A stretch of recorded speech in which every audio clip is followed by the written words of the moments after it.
បងប្អូនហើយហើយផ្លែភ្ញៀវផ្លែអីគេច្រើនមឹងនេះគឺថាស្អិចស្កះហ្មងណាវាបជ្រៀតគ្នាដុសផ្លែចេញមកហើយក៏ស្រួលបេះទៀតព្រោះវាអត់នៅខ្ពស់ទេនៅទៀបនឹងក្បែរដៃហ្នឹងណាដាំភ្ញៀវតាមមួយដើមបានផល1គីឡូបងប្អូនមិនចេះតិចគីឡូឯនេះហើយមើលផ្លែគេផងវាដុសចេញមកពីដើម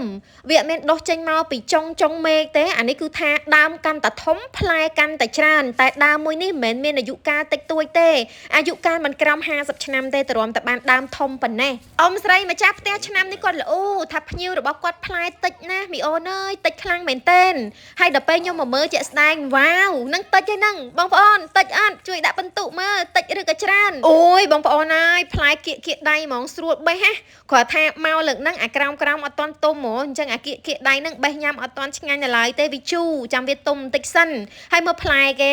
ហើយវាដុះមកតងត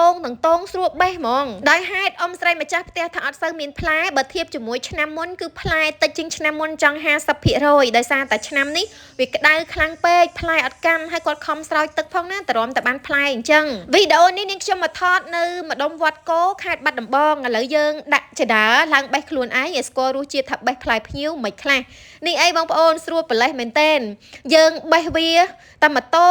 ងគឺផ្លែរណេងរណោងអូយហើយចុះផ្លែអីក៏ល្អយ៉ាងហ្នឹងនៅមកជួរខាងនេះផ្ទះអ៊ំស្រីគឺសម្បូរដើមភ្ញៀវខ្លាំងមែនទេណានេះខ្ញុំកំពុងតែឡើងបេះគឺឡើងបេះដើមផ្សេងដែលទុំល្មមញ៉ាំសម្រាប់បងប្អូនដែលចង់ញ៉ាំផ្លែភ្ញៀវបេះនៅដើមផ្ទាល់អាចមកបេះនៅកន្លែងនឹងផ្ទាល់ខ្លួនឯងក៏បានដែរក៏អត់កណាញ់ទេដូចខ្ញុំអញ្ចឹងមកទិញគឺអាចបេះខ្លួនឯងបានហើយដើមខ្លះក៏គាត់ជួយឡើងបេះឲ្យអញ្ចឹងទៅ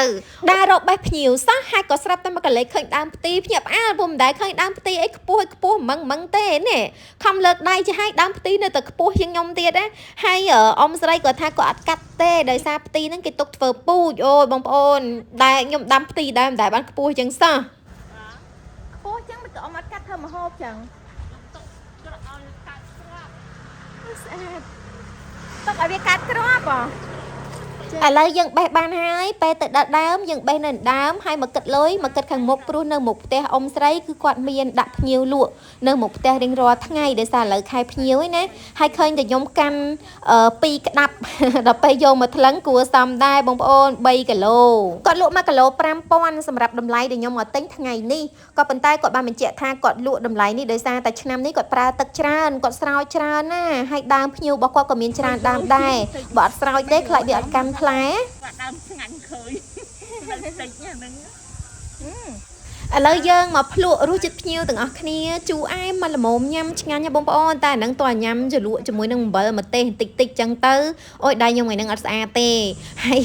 អូយជូរជ្រះជូរអែមមានគ្រប់រសជាតិត្មងបងប្អូនត្រូវការទិញដុំទិញរាយអីនេះលេខទូរស័ព្ទរបស់គាត់ឬក៏មកលេងដល់ផ្ទះរបស់គាត់ក៏បានដែរចង់ឃើញដើមភ្ញៀវផ្លែច្រើនអីចឹងណាអរគុណដែលចូលចិត្តវីដេអូរបស់នាងខ្ញុំបើសិនជាចូលចិត្តកុំភ្លេចជួយឲ្យបេះដូងម្នាក់មួយផងណាជម្រាបលាបាយបាយ